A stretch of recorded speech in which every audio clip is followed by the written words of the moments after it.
ꯀꯩꯀꯩꯅꯣ ꯐꯣꯟ ꯀꯩꯀꯥ ꯈꯔ ꯁꯦꯝꯍꯜꯂꯨꯒꯦ ꯑꯗꯨꯒ ꯀꯩꯀꯩꯅꯣ ꯌꯦꯡꯒꯦ ꯕꯖꯥꯔꯁꯦ ꯍꯧꯖꯤꯛ ꯋꯥꯠꯂꯤꯕ ꯃꯇꯣꯟꯗꯅꯤ ꯑꯗꯨꯅꯦ ꯌꯥꯝ ꯂꯥꯞꯅ ꯂꯥꯛꯑꯦꯕ ꯃꯌꯥꯝ ꯃꯣꯇꯣꯔꯣꯂꯥ M20ꯒꯤ ꯁ꯭ꯀ꯭ꯔꯤꯟ ꯂꯩꯒꯗ꯭ꯔꯥ ꯃꯣꯇꯣꯔꯣꯂꯥ ꯅꯠꯇꯦ ꯁꯦꯝꯁꯪ ꯍꯥꯏꯕ ꯗꯤꯁꯄ꯭ꯂꯦ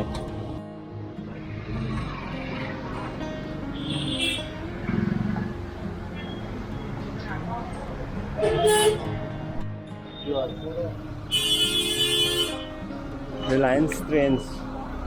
ꯑꯩꯒꯤ ꯗꯨꯀꯥꯟ ꯑꯅꯧꯕ ꯑꯁꯤꯗ ꯃꯅꯤꯄꯨꯔꯗ ꯍꯥꯡꯉꯦ ꯑꯗꯨꯗꯅꯦ ꯆꯪꯗꯣꯏꯁꯦ ꯅꯪ ꯑꯄꯥꯝꯕ ꯌꯥꯎꯔꯕ ꯑꯩꯒꯤ ꯖꯔꯁꯤ ꯍꯥꯟ ꯊꯤꯈꯤꯁꯦ ꯑꯩꯒꯤ ꯍꯥꯟ ꯊꯤꯈꯤꯁꯦ ꯍꯔꯥꯎꯔꯦ ꯐꯤꯔꯣꯟ ꯐꯖ ꯐꯖꯕ ꯌꯣꯟꯕ꯭ꯔꯣ ꯃꯣꯏꯁꯦ ꯌꯣꯜꯂꯦ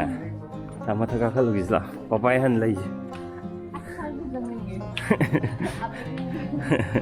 ꯆꯪꯁꯤ ꯂꯩꯊꯁꯤ ꯋꯥꯎ ꯁꯤ ꯀꯅꯥꯅꯣ ꯒ꯭ꯔꯥꯎꯟ ꯐ꯭ꯂꯣꯔꯅ ꯅꯨꯄꯤ ꯉꯥꯛꯇ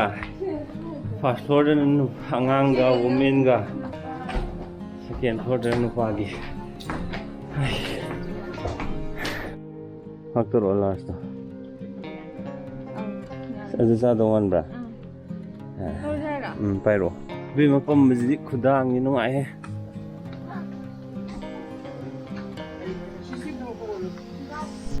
ꯃꯆꯨꯗꯣ ꯈꯜꯂꯣ ꯑꯗꯨ ꯐꯖꯩꯌꯦ ꯌꯥꯔꯦ ꯅꯪ ꯐꯖꯩ ꯍꯥꯏꯔꯗꯤ ꯌꯥꯝ ꯅꯨꯡꯉꯥꯏꯌꯦ ꯄꯄꯥ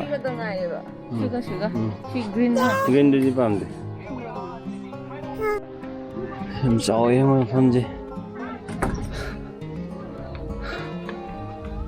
ꯌꯥꯎꯔꯤꯕ ꯖꯦꯀꯦꯠ ꯑꯗꯨꯋꯥꯏꯗ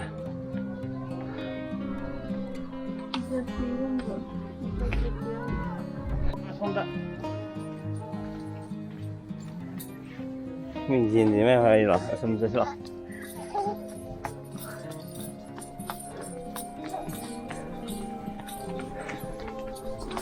ꯃꯉꯥ ꯂꯩꯍꯧꯔꯕ ꯃꯉꯥ ꯂꯥꯛꯑꯣ ꯍꯥꯏꯌꯣ ꯁꯤꯁꯦ ꯌꯦꯡꯉꯣ ꯁꯤꯁꯦ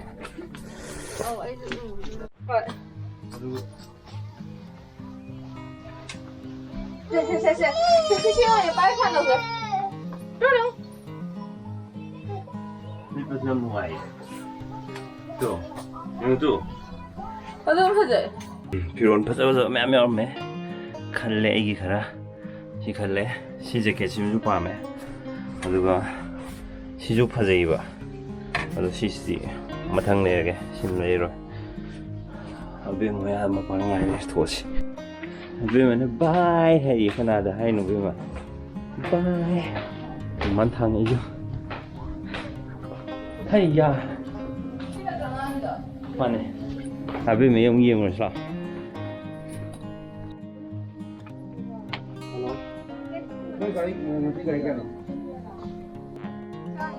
ꯆꯥꯅꯤ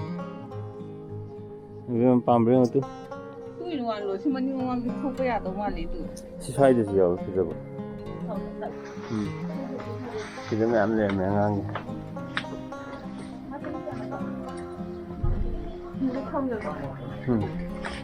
ꯋꯥꯎ ꯐꯖꯩ ꯃꯥꯏ ꯄꯤꯡ ꯃꯆꯨ ꯑꯃꯁꯨ ꯂꯩꯗꯨꯗꯤ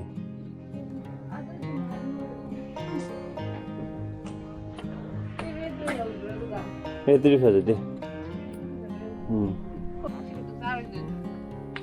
ꯂꯩꯊꯔꯦ ꯐꯖꯩ ꯌꯥꯔꯦ ꯑꯅꯤꯗꯩ ꯂꯧꯔꯁꯤ ꯌꯥꯔꯦ ꯁꯤꯗ ꯈꯣꯡꯒ꯭ꯔꯥꯎꯁꯨ ꯂꯩꯔꯤꯗꯣ ꯈꯪꯗꯦ ꯐꯖꯕ ꯌꯥꯝ ꯌꯥꯎꯋꯦ ꯑꯃꯗꯤ ꯍꯟꯖ ꯌꯥꯗ꯭ꯔꯤꯗꯨ ꯑꯍꯟꯕꯨꯗꯤ ꯍꯥꯏꯕ ꯃꯥꯜꯂꯦ ꯑꯉꯥꯡꯒꯤ ꯁ꯭ꯇꯥꯏꯜꯗ ꯐꯖꯗ꯭ꯔꯣ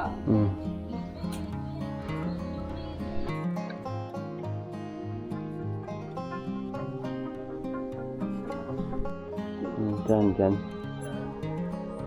ꯑꯕꯦꯝꯃ ꯇꯨꯝꯅꯤꯡꯉꯦ ꯂꯨꯝꯗꯤ ꯂꯨꯝꯅꯤ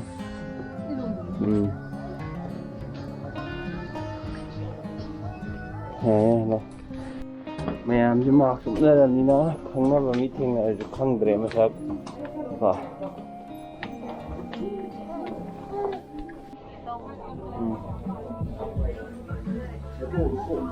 나오르네.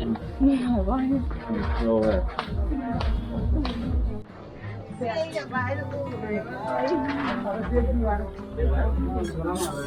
cái gì nữa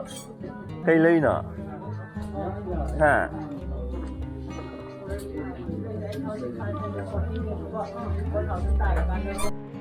có bao giờ chơi mà khi nào dùng có thôi đi chặt lấy cô đang này giờ hồ cô thôi đi chặt lấy cô thôi đi chặt lấy cô bye bye nó có tôi lôi mua là nè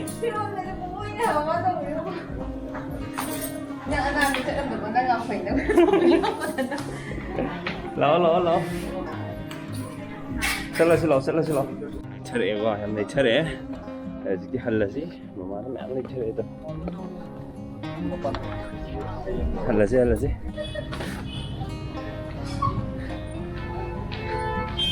rồi đây shopping tàu vừa lùi đây xin lỗi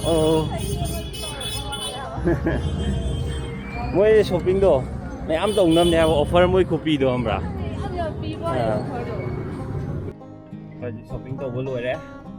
bên này mới đi ngay tàu bên mà video anh nhận là thằng rồi nhưng mà là như gì alo Reliance Train sẽ tụm có chơi lấy về ngoài thì làm chút giỏi rồi thôi khăn nào mà mà khăn mẹ am lấy về nữa cơ làm lấy bột lấy về ngoài tụm có gì cái nó kia có overbridge còn làm ra đây này Reliance Train lấy gì không được xin alo overbridge kia mà overbridge from side thì tăng chất là cái này tụm lấy đấy tụm khá u này giỏi nó lấy về shopping rồi đấy rồi xí xí nữa shopping tàu bagi wow igo be ma kon bagi sina refreshment pastu ram sanga sa ki tàu ne bu ko do moi ngai do ngam moi do yum do hom jare sa le re ya mai mut lam bagi candle tha le ida be ma ji jaga lauri abe ma kadai yenge dasa ro brush ba kadai brush your teeth every day very good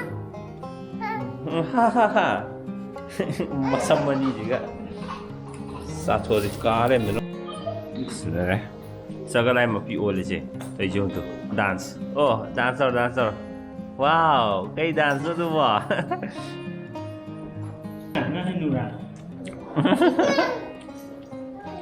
Hai Nura nang 성공 lagi lah lagi 성공 silai tu ya program puan kamu pukamu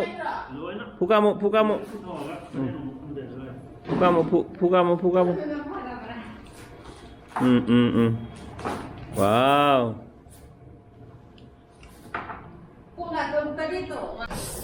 anyways मैं आपको सी video में तान solution जरगे अदुगा shopping तो वही रिलायंस